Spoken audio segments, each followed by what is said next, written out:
Hi, my name is Natasha White. I am a single mother of 5 children, um, 4 girls, 1 boy. The girls' ages range from 23, 21, 12, and 5. And my only son is 16 and will be 17 at the end of this month. I live in a very small town, Craig, America, elk hunting capital of the world, self-proclaimed. Although there are a lot of hunters right now, and it'll last until sometime in January. So there is a lot of hunting here. I thought that instead of watching all these celebrities who do these tweets on how it is to be a mom, I thought that I would do it for somebody who does not have any connections to celebrities, or I'm not rich by any means. And I thought that it would be nice to see our side of the story of what it's like to be a single mother. So recently we had a bit of a tragedy. Luckily, it was not a death, but it was, I feel like, the end of innocence for my 12-year-old. And we've spoken to investigators. We now have a victim's advocate. We've spoken to so many people, and she's had to tell her story over and over and over again. And recently, she's 12, so she had a boyfriend, but they went to school together. But it crushed her, and I told her, if it wasn't a crush, if it didn't hurt, it would be called something else. That's why they're called crushes. But she's 12 and doesn't understand, and she's a girl, and so she has been out of school for almost 2 weeks, and I have been off work for 2 weeks or so, doing what I thought was right. Family always comes first. I have a really good job, thank God, but now I'm starting to wonder how we're gonna make it, because I don't have sugar daddies knocking down the door. I don't fit the stereotype because I have a little bit more meat on my bones, and as an ex-boyfriend recently told me, I'm just not that pretty. So, okay. In my world, that hurts because I don't have a team of makeup artists that can make me look absolutely gorgeous every minute of every day. Nor do I have makeup artists for my children. What do you want? Okay. And my son. I think I might have just embarrassed him. So, by the grace of God, thank God, I have very good friends who have taken us in temporarily, because I just couldn't stop crying. I wasn't functioning very well, and I was trying to take care of everything, and I couldn't do it by myself. I was trying, but they say it takes a village to raise a child, so that's in essence what is happening at this moment. I keep going back to, how am I going to get the gas to go to work, because I work an hour away in Meeker. Snow's about to fall, so that hour can turn into an hour and a half, possibly 2, depending on how much snow is on the road and how soon the snowplows get out. So, my son again. He's afraid of the camera. He's so cute. So, we are trying to take it day by day and figure out what we're supposed to do throughout this. Yes, I'm a smoker. I tried to quit smoking. Then all this happened, and I'm not gonna lie, I took it back up again temporarily because,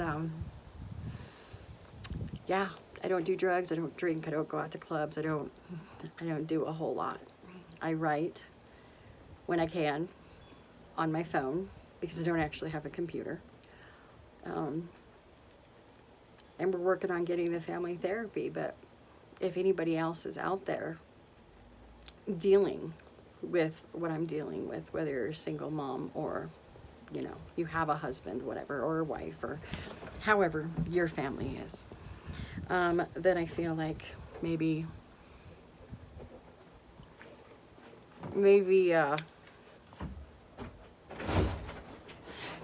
you guys could benefit from what I have to say.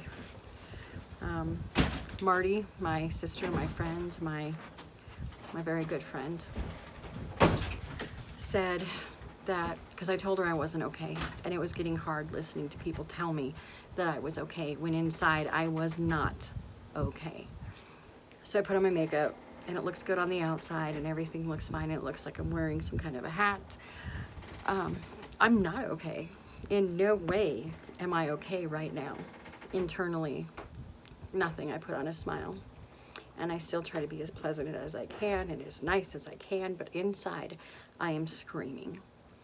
And I can't make people understand that, like the feeling I have of just wanting to run while screaming at everything and everybody. And, you know, if I had a punching bag, I'd be working on that. It's terrible. It's horrifying, and I hope no family ever has to go through what we've had to go through.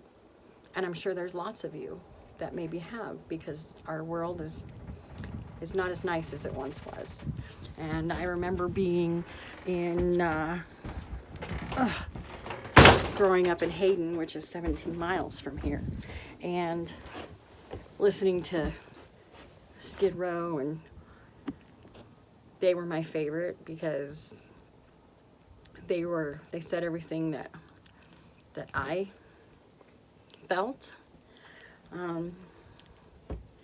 We were poor growing up, and I didn't have the best things, and you know, when Tipper Gore tried to shut down music completely and we couldn't buy our magazines, or, you know, my mom worked on the Hayden Valley Press, and we were told we couldn't listen to heavy metal music, and my dad thought that Sebastian Bach was a girl. But that was the music of my time that got me through. And so now the girls or the kids have their music. And for my 21-year-old, it was Bring Me the Horizon, which I get. I've listened to some of their songs and I like them. And for Tate, it's dancing and singing to all this new music that whatever. It's music, it's cool. I get it. I listen to a whole bunch of music, but not really my style. But I do have to say that having this feeling of being alone, because I asked the advocate to have my parents back off. Like, they can't be talking to my child anymore, telling her it's her fault for what happened to her. She's the reason that it happened. That's such backwards thinking. So whatever blood family I have is gone. I have my friends, an advocate, a few people in the community that care, but overall, we're alone, and like really alone, and it's scary, and it's hard, and it's sad, and I can't pay my bills, and I have to figure out how to go back to work and live a normal life and pretend like none of this happened. And I'm trying to remember what Marty said, that I'm gonna be okay. Maybe not today, maybe not tomorrow, but eventually. And for any of you that are watching this by chance and you feel like there's no hope and you're not gonna make it through another day and it's just over, day by day, that's all you can do. Take it day by day and know that at some point in the future, you're gonna be okay. We're gonna be okay.